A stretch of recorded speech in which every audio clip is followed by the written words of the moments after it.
So yesterday, for those of you who weren't here, I talked about a little bit about methodological slash theoretical challenges from my historian's point of view. If you're planning to apply text mining methods in your research, I also shared some tips and resources that you could use if you are planning to work with Russian language datasets.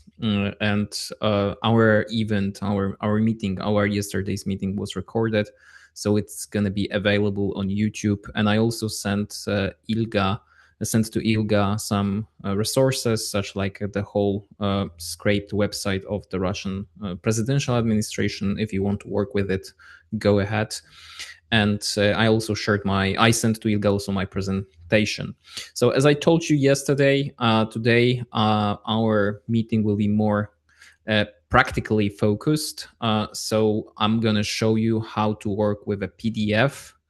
But we're gonna focus on a specific case study. So I'm gonna show you how to work with a PDF and how to extract a text from a PDF into a friendly user data frame that you could then use for your own analysis and create beautiful visualizations and draw, I hope, interesting conclusions. So our case study will be this book.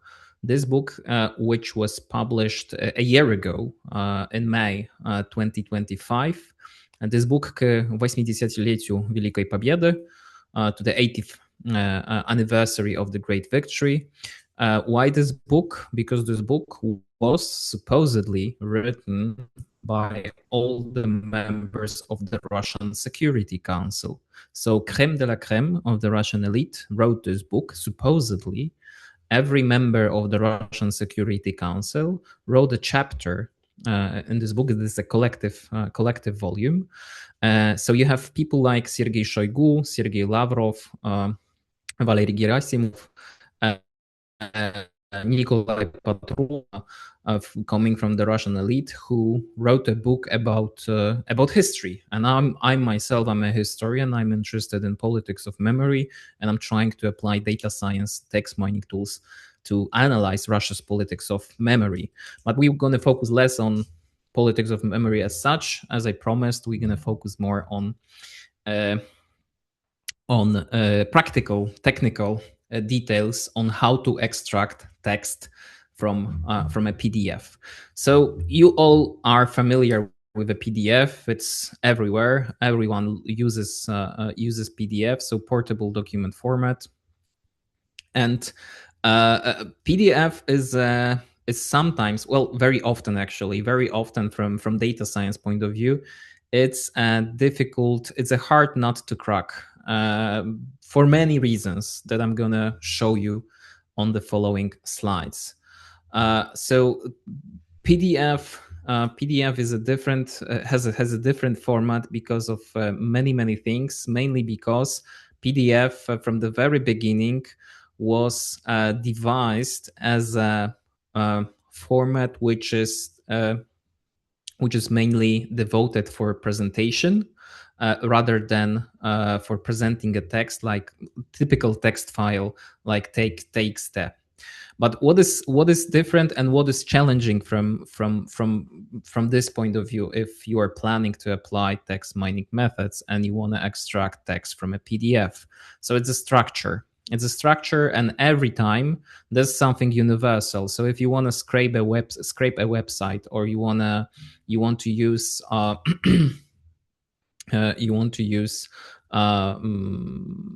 you want to acquire your data resources from other places, like for instance social media or a PDF, you have to always investigate the structure, because then it will inform your script that you need to write in order to extract text in a user-friendly form.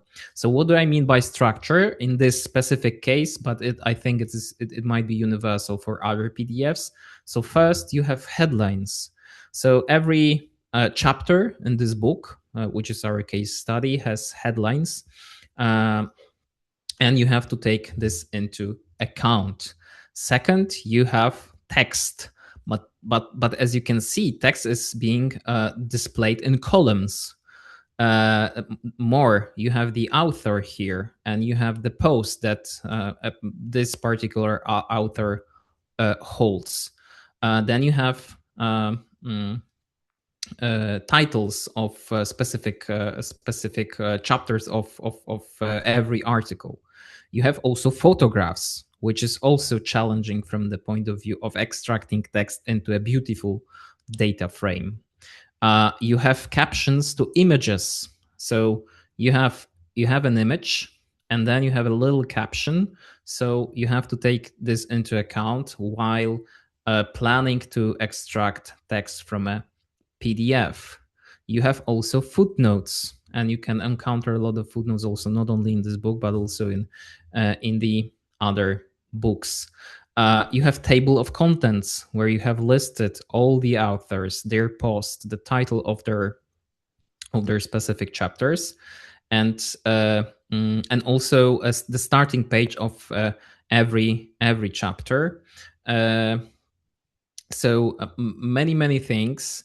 And if you take a look much closer into the text, you're gonna see that there's a text with line break hyphenation, so that a specific word ends in a specific sentence in a specific line, but it is a part of this word is being moved to the following line. Because there was not enough space. But for us, for humans, as we are close reading such a text, it's absolutely natural that these things happens, and we can cope with it with great ease. But for computers, from the point of view of how you want to extract this text into a data frame, it poses some challenges, and you have to keep this in mind while planning to apply text mining methods. Sometimes there are PDFs with video embedded in it, so you have to also take this into account while preparing your own PDF for the text extraction, because I'm focusing here only on the text extraction. So and the last thing, but it's very, very important, and I also highlighted this yesterday. So if PDF is scanned, like a book is scanned and you have it in a PDF format, or document is scanned, or any other form of text is scanned and is available to you in a PDF format, if you want to text mine it, you have to OCR it, so that the text is optically recognized, so that computer can see and recognize the text. And I'm going to show you what it means specifically on this example, because there was one document in this volume which was a scan, and it wasn't OCR'd, and it was a letter, an opening letter by President Putin. And from this point of view, you cannot extract this text as long as you don't OCR this document. So you have to be always aware, and please always check your PDFs with which you are working if there are any pages on which there are images which are not OCR'd, because then if you don't know it, you are losing. You may overlook a very important source that you would like to analyze. And if something is missing, and I told you about it yesterday, then your conclusions might be wrong, and you have to be very careful how you handle your own data sets. And my tip, please always check metadata of a PDF or any other file that you are trying to analyze, because sometimes people forget to remove important information from metadata. In this particular case, they removed the author, they removed the title, they removed the subject and keywords. But what they didn't remove, and what couldn't really couldn't really remove, is when this particular PDF was created. And here you can see I highlighted this in red circle. This PDF was created on 30th April 2025. Why it is important, and what you can and you may wonder why what can we learn from this information? Well, if you take a look, when this book was published on the website of the Russia's Security Council, it was published on 7th of May. So I think you could formulate a hypothesis that this book was created on the very last moment. It was formatted on the very last moment, meaning that all the text will gathered only a couple of days before the final publication. And if you know the context of how on how this book was handled in the Russian governmental media outlets, uh, then you could uh, advance another hypothesis. This book, for instance, didn't receive vast media coverage. It wasn't really, advertised in the Russian media. And my supposition is that that's one of the reasons why it wasn't promoted, because it was finished on the very, very last moment. And I learned it, and I also formulate this hypothesis only on the basis of this little information here when this PDF was created. So if you are excuse me, if you're working with contemporary primary sources and you're investigating something like official documents, I think checking metadata would not hurt you, and perhaps it could lead you to interesting conclusions, or at least interesting hypotheses that are worth checking or double checking or trying to verify something. And very often people forget also to remove the author. I suppose you know the stories of blind reviews. When you receive a blind review which was written in Word, and someone who sends you this review of your article that you submitted to a journal forgot to remove the name of the author of this review, and then you can learn who was the author of this particular review. Okay, moving on. So I would like to highlight that it is important to remember that PDF is not really a text format. It's a presentation format. And therefore, from our point of view, from point of view of people who are interested in applying text mining methods, it is very challenging to text mine it, to extract the text that is in the PDF. But it's doable, and it is worth it. And second thing, every PDF has a different structure, so you have to approach every PDF and investigate it separately, because there is no universal method on how to extract text from a given PDF. There are some overlapping methods that you could apply, but in general there is no such one method, and every PDF requires different approach. And also be patient. Be patient, really, because PDFs, as I told you at the beginning, are hard nuts to crack, and therefore cleaning and formatting will take really a lot of time, and it might be frustrating sometimes. You may feel that you ended up in a dead end, but please really do not despair, because it's really, really worth it. As you can see from this statistic, from this visualization that I did, it's based on text mining, on analyzing the book written by the members of the Russian Security Council. Here is the frequency of usage of words such as Great Patriotic War, and the abbreviation standing behind meaning the Great Patriotic War, that is VOV, Великая Отечественная война. And here you have all the authors listed, how many a given author uses this phrase, and from this from this statistics you can learn interesting things and draw conclusions, and I will present you my own conclusions from this analysis at the very end. Okay, so well, you may wonder how to do it, how to create this nice visualization, and how to extract text so that you could create such visualizations. So I told you already that you have to carefully investigate the structure of your PDF, and I'm going to do it right now on the example of this particular book. But our goal, so from the very beginning, you have to like specify what is your goal. So we want to make this. Here you have one of the pages from this collected volume into this, which is a fairly, not fully cleaned, mm, but fairly usable data frame for text mining analysis. So you have columns such as author, title of every article, starting page of every article, ending page of every article, content. As you can see here, there's no content of Putin's letter.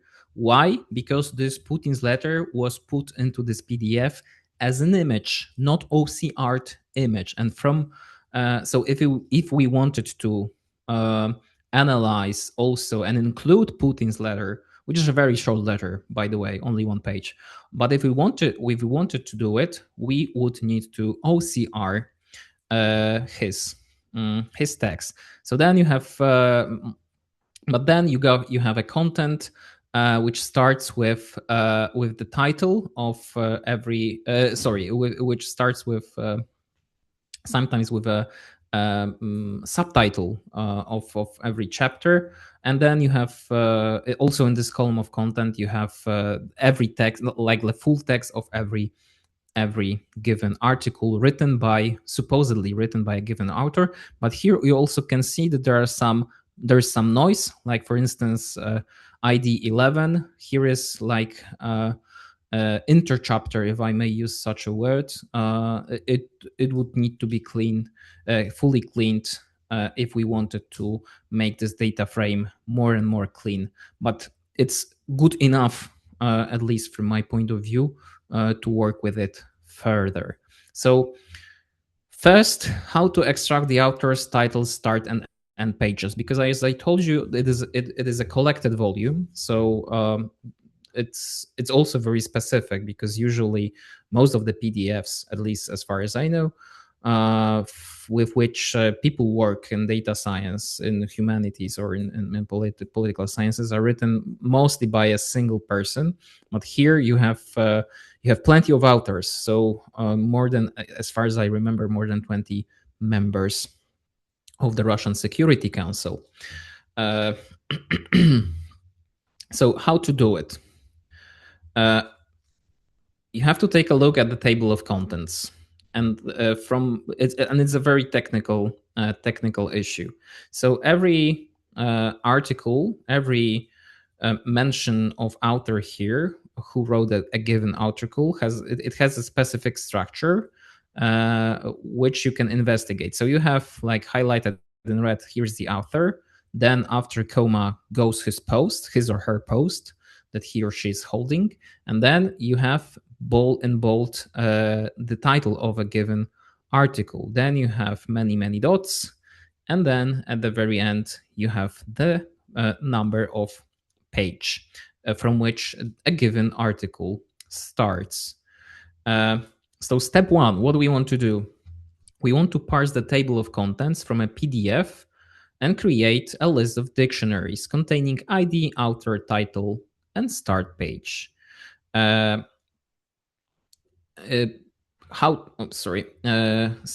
I'm gonna go back. So we basically want to create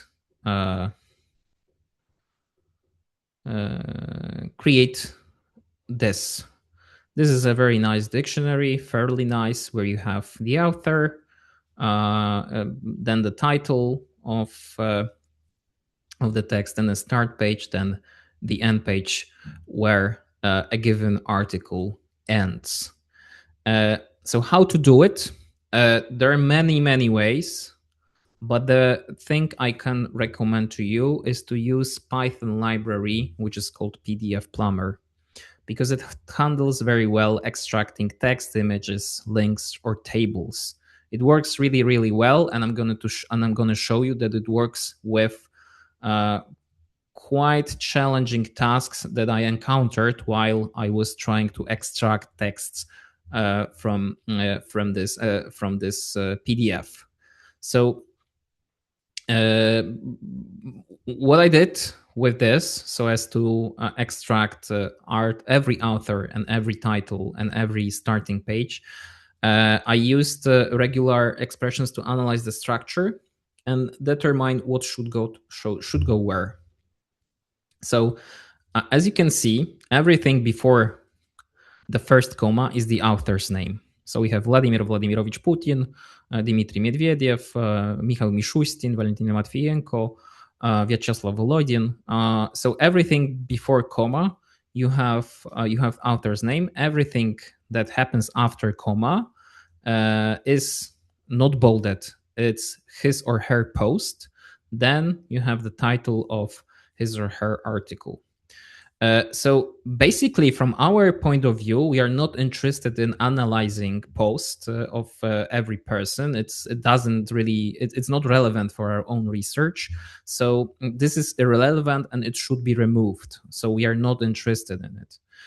So after investigating this, and after trying, from my point of view, different methods, I decided, however, that I'm going to extract the author's name plus his or her post, and then I'm going to extract the title into a separate column because it proved to me to be challenging. But I differentiated the author and the post that he or she is holding from the title of the article by specifying that the title of the article should be everything that is bolded. Because as you can see here, решения управленцев военного времени, it's all written in bold, and therefore you can use regex to specify that everything that is in bold should go into the column of title. And when I did it, I received such a dictionary, as you can see. It's here. So you have ID, so the first column, then you have the author, and as you can see in the author, you have содержание в Putin, and then you have comma, and then you have a post by President Российской Федерации, tra-ta-ta, and then you have the title.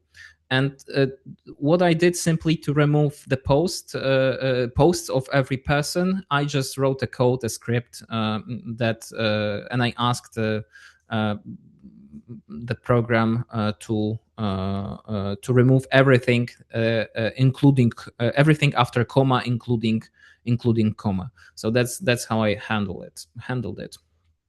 Okay, but the problem was that how can we determine the page range of each article? Because as I told you, this PDF is a collected volume, and therefore we have more than 20 authors, and we want in every line, in every separate line, a different author plus the text that he or she supposedly has written. So we know the starting page. That was the problem. That was the technical problem that I encountered. So we know the starting page from the table of contents, but we don't know the last page. And it might be very tricky how to determine the last page. So what I did, and what I also I'll be repeating this more and more. What I did was to check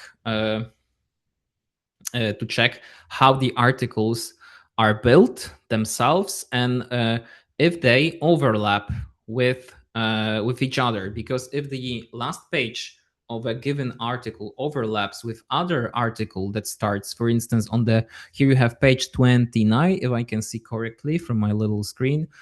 So if this article written by Medvedev finishes on page 29, and the following article also starts on the page 29, it would be much more challenging. But luckily, it doesn't happen here. It's not valid for this case, luckily. And therefore, what I did, I simply subtracted one from the starting page of the following article. So here you have a little tiny script. I'm gonna share with you the script, the whole script for this specific case, so that you could try it on your own in Google Colab or in any other tools that you're using, because from the starting page, I subtracted one from the starting page of the following article, meaning that if you have Dmitry Medvedev's article starting at page on page 10th, and the following article starts on page 30th. I wrote simply a code that specifies that page 20, like 30th, 30, the way, page 30 minus 1, that's 29. So by that we can tell that the article written by Medvedev is on the pages ranging from 10 to 29. But if you take a look closely here, and here is a little trap, and you also have to be really aware of it. I told you that Medvedev's article starts on the page 9 and ends on the page 28. But here you have end page 20. Sorry, I told you that it ends on page 29. Sorry, but here it ends on 28. But please be aware that internal pagination doesn't have to match PDF paging. So that what do I mean by that? Here you have the page 29, but it doesn't have to be specifically page 29 in PDF as such. So it's internal pagination here, 29, but we are interested in, we are using pagination that is PDF's pagination, and therefore you have to add two to start page and two to end page, because there is also like the first page of PDF. You have, for instance, like a beautiful image, there is a book cover or something like this. So please also take this into account if you are working with a PDF. It is a little trick, but there are many such little things that you have to keep in mind while working with a PDF. Okay, so we basically have the authors and pages columns fixed. What about the content? How can we extract the content? And here, really a great adventure starts, because every article is like the layout is into column is set into columns, 2 columns of texts, and also, as you can see here on the left, on the far left in small characters, you have the caption to the image, and therefore how you can extract this text if it's in 2 columns. Plus, there's additional challenge. So odd numbered pages are shifted to the right, as you can see here, are a little bit shifted to the right, and even numbered pages are shifted to the left. Why it is important? Because PDF Plumber, the package of Python, has special tool which is used to extract quite comfortably every text. So here is like a little script. This tool in Python, in PDF Plumber package is called Boxy. It basically highlights. You can specify which part of PDF you want to extract. So here you have two. I think that there's a very thin line, red line and blue line. But here there are 2 rectangles, by which you specify which part of a PDF you want to extract, and you specify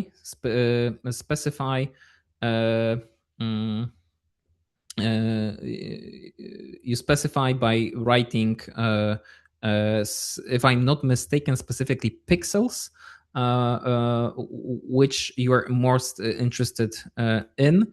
And here you have to specify it like this, and you have to try by yourself every time which part of a PDF you are most interested in. So here, as you can see, for even numbered pages, there is a different specification for every text, because as I told you, odd or even numbered pages are a little bit shifted either to the right or to the left. So here that's how you can fix this challenge and go on further on. Okay, but I already mentioned that there are also footnotes, there are headlines, and there are photo captions in this PDF, and that's another challenge, because if we want to extract the text, we can extract something that we are not interested in. For at least from my for my analysis, it was not relevant. So I didn't want to have noise in my data, so therefore I have to remove it and not include it in my data frame. So luckily, if you take a look closer, you have to think on how you can differentiate the main text from the text that is in footnotes, and the text that is like caption to an image. And here you can basically filter out by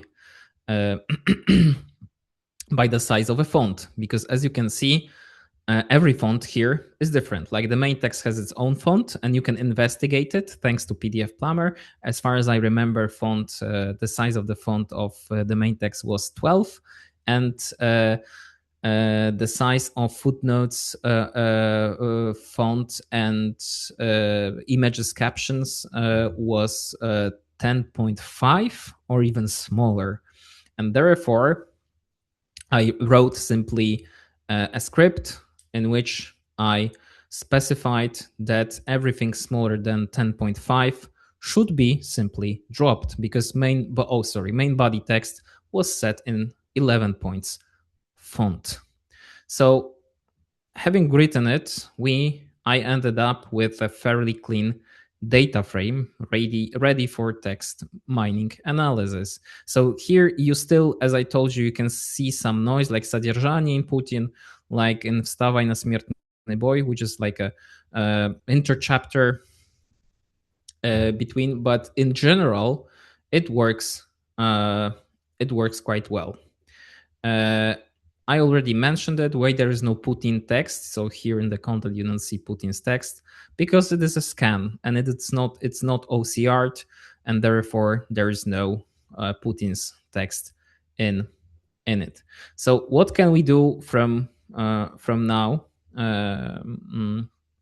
with the data frame that we have? So clean the text further. So you can remove punctuation, you can lower, you have to lowercase, you can remove stop words, everything basically that I talked about yesterday. And you can also clean, of course, everything that is noisy here, that you consider noisy, like this содержание, like this wstawaj, like simply drop this line because it's not relevant, like drop also line 11 because it's not relevant. Like take a look here, you see that uroki wielkiej, it's written it should be corrected, obrony, and so on and so forth. So investigate it closely so that you don't have any noise in your data set.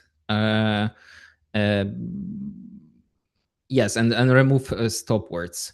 And of course, you have to lemmatize. I would recommend to lemmatize the text so that you can use quantitative methods to count, for instance, all of the occurrences of a given word that you are most interested in. So lemmatize, for those of you who weren't here yesterday and who are not familiar with text mining, we are basically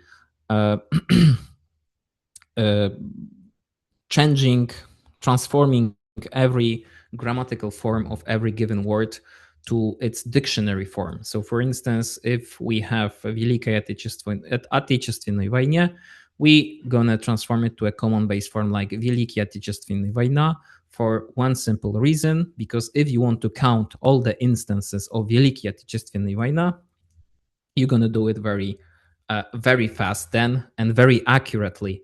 Of course, you could use regex, regular expression. You could brute force it, But if you want to brute force it, you can brute force it with, I don't know, 3-4 examples. But if you want to analyze, I don't know, usage of 50 specific words that you are most interested in, how often they occur, in what context, with which words, other words they are mostly associated with, then you need to write regex for every such instance, and it doesn't make sense just simply use a lemmatisation tool. And I yesterday mentioned that for my point of view, the best lemmatisation package in Python is Natasha, created by people from Yandex, if I'm not mistaken. So after this, very basic thing that I did. It's a very basic, and I wouldn't draw like big conclusions from it, but it's a workload of the most frequent words used in all the articles that were written for this specific book. And it's not surprising, because this book is about the Second World War, about the Great Patriotic War, and the words that were mostly used, at least according to the word cloud, it's Война, it's SSSR, USSR, Germania, Germany, Россия, Russia, страна, country, армия, and so on and so forth. So like nothing really surprising here, with one little exception that caught my attention. And from this workload, actually this workload led me to investigate it further, because under the word война, under the letter V, you see the word operacja. And I just started wondering if how often the phrasing "специальная военная операция," which is the full scale, which is a fancy version of the Kremlin's regime to call the Russian aggression against Ukraine, how often it occurs and in what context it occurs in the whole data set. So I simply was wondering to what extent, and it was my research, my own research question after cleaning the whole PDF text, how often the word, the phrasing, the Great Patriotic War, or the abbreviation, meaning also the Great Patriotic War, that is VOV, Великая Отечественная война, appears in every article. And without, because some of you could argue that why didn't I simply extracted all the text regardless, and not attribute every text to every single author? Here you see the answer. I was interested how often every specific author applies this specific phrase. So for instance, Yuri Chaika was the author who used the word Great Patriotic War the most frequently. Then Gerasimov, then Belosov. If I were to extract all the text and put it like a single content, and then I would like to try to analyze it, how often some phrases appear. I could do it, but I couldn't. But I wouldn't be able to attribute every instance, every usage, every occurrence of a given word and attribute it to a specific person. And here you see the usage of phrase special military operation, which stands for the full-scale invasion against Ukraine, Russian full-scale invasion. It's quite frequent, wouldn't you say? So here there are 181 instances of a Great Patriotic War, and then you have 100 instances of special military operation. And remember, this is a book, as the authors claim, about the Second World War. But is it really about the Second World War? I'm going to show you a little bit later. And also, I also did a little bit of math. This is a indicator that is being used in text mining very often. It's IDF, inverse document frequency. It basically measures how often a given word or a given phrase appears in the whole data set. So the closer here, there's a little bit of math here, but the closer the result is to 0, the more often a specific word occurs in your data set.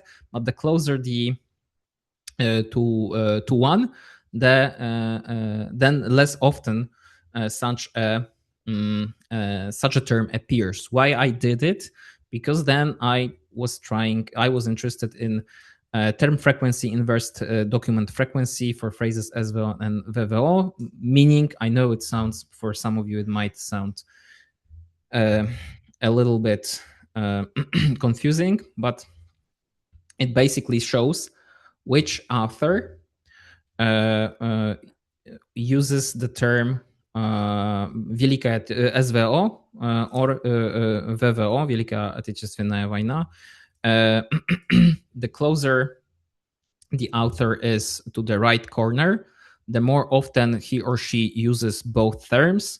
The closer the author is to the right, like Volodin here, the more often he or she uses the term SVO. The closer they are to the left corner, the more often they use the term the Great Patriotic War. And by that, if you take a look at this graph and this visualization, you can, I think you can formulate a hypothesis that the texts differ significantly from one another. So therefore, I would formulate a hypothesis that there were no written by a single ghostwriter, because I haven't mentioned it at the very beginning. I do not believe that the names that are given under each articles, they are real authors. I don't think that people like Shoigu, Gerasimov, or Bortnikov had time to write such articles. I think they were they simply asked someone in their own specific department to write an article for them. And for this reason, every text differs significantly. And also, if you take a closer look at length of every text, they also differ. And there are also more differences. But here, as you can see, there are authors who wrote more frequently about either about the Great Patriotic War, or like Vyacheslav Volodin, his article, and I read it, is mostly about the war against Ukraine. It's very odd, at least, to write a book about the Second World War, but most of your article is really about the current situation.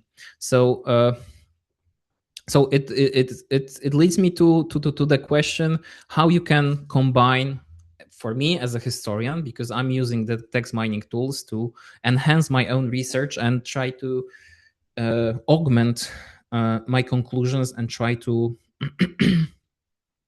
use them for my own ends, for my own research work. And what can I learn more by applying those methods? So, I was interested in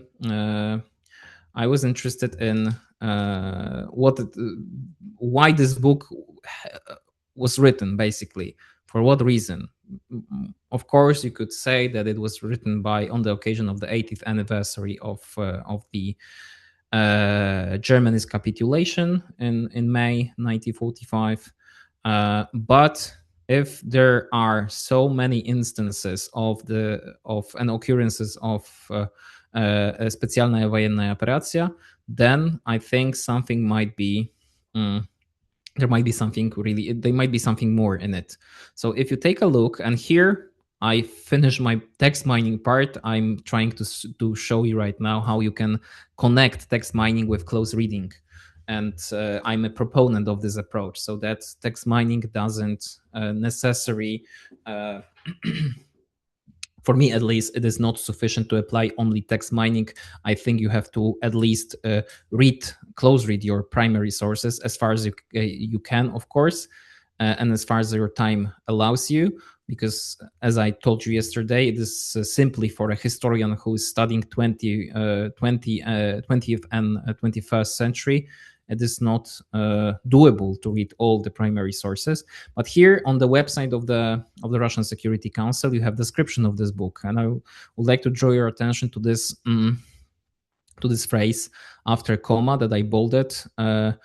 So the authors of the articles present their own view of the decision-making mechanism of the Soviet leadership that led the USSR to the Great Victory, linking them to the current challenges and threats to the security of our state. So simply from the very beginning, the authors are stating their goal as we simply want to draw some lessons from the past for our own for the contemporary challenges that we are facing as the Russian regime.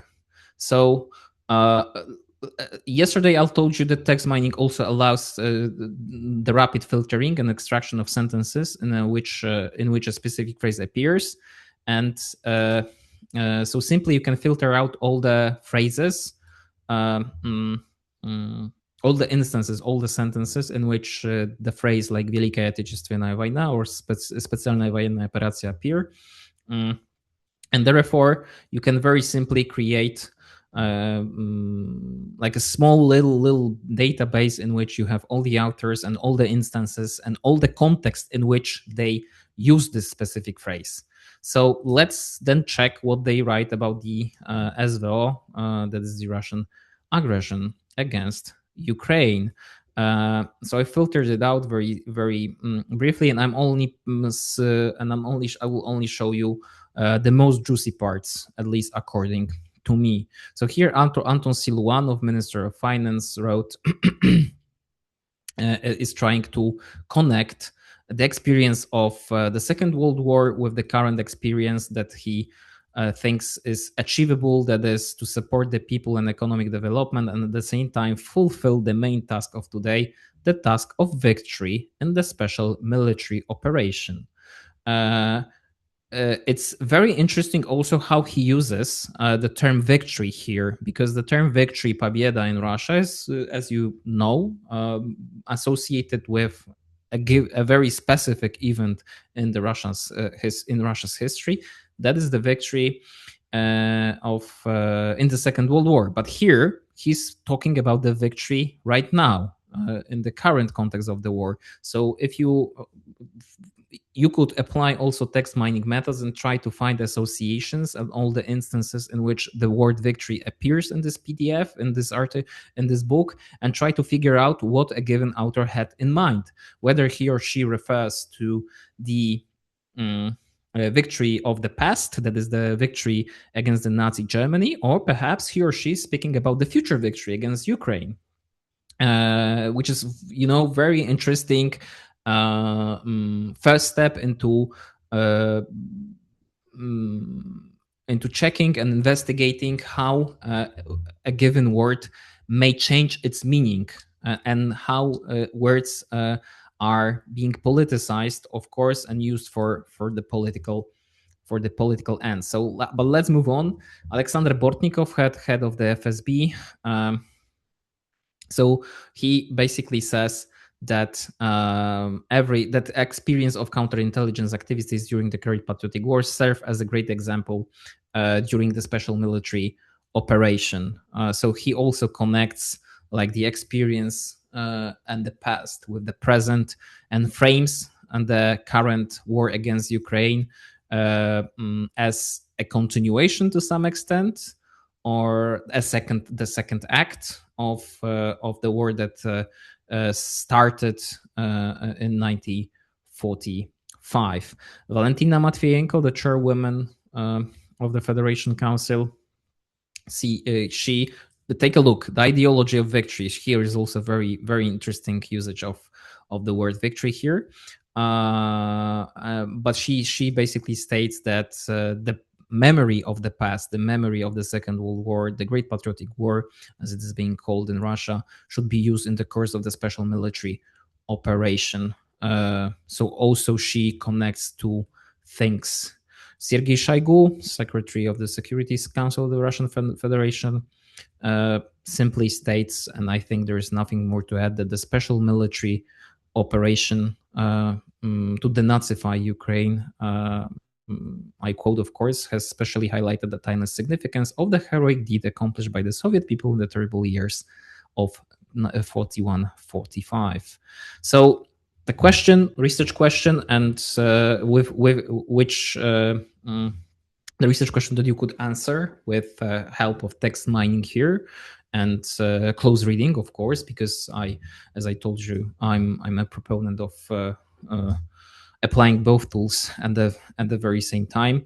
So I think this book, you can hype you can advance at the thesis that this book is a classic case of framing device. What do I mean by that? It's is a tool to mythologize the war against Ukraine. That is a special military operation. So the current Russian regime, the members of the Russian Security Council, are using the language, are using the memory, are using all the symbolical resources associated with the Great Patriotic War to simply describe the current operation against the current war against Ukraine. And what is different here, and what really hasn't really happened before, so there is no precedent in such a book before. This kind of narrative engineering, this book for me, this is a proof that it has received political sanction from the very top, because it's the elite that is speaking here, and is giving its agreement to this kind of approach. But also, this book, I think, is setting the boundaries of the debate around the SVO in Russia. Because if the Great Patriotic War is sacrosanct in Russia right now, and the current Russian elite wrote a book about the Great Patriotic War, in which they're also saying that the special military operation is a continuation of the Great Patriotic War, therefore, politically, you can say, I think, you can draw a conclusion that everyone who criticizes the SVO at the very same time criticizes the Great Patriotic War. And this is something really, really new. And it also limits the debate around the SVO. So you cannot criticize the SVO because at the very same time you are criticizing the Great Patriotic War, as you can know, in the criminal code of the Russian Federation. According to the criminal code of the Russian Federation, everyone who criticizes or presents the role of the Red Army. I'm quoting from my memory right now. Everyone who criticizes the Red Army behavior during the Second World War might end up in jail up to 3 years, if I'm not mistaken. And also, of course, it's the social mobilization and the sacralization of new generation of veterans. So basically, the current Russian regime is telling the veterans and telling the Russian public that all soldiers fighting against Ukraine right now are simply on the same symbolical level as their dads or granddads or grand-granddads who fought against the Nazi regime during the Second World War. And also, I think this is a ready-made manual of how special military operations should be presented in. It could be and should be presented and is presented already in the media, taught in schools, and used as an ideological tool. And the last but not least, I think it also reveals an intent. So if you read Zolotov's article and Bortnikov's article, they are praising and they are really, really okay with the cleansing, the mass cleansing of people, that is mass repressions that are being liberated by the Red Army. And they are also okay with relocation of populations that happened during the Second World War, which are simply deportations. And I think we could read it as something like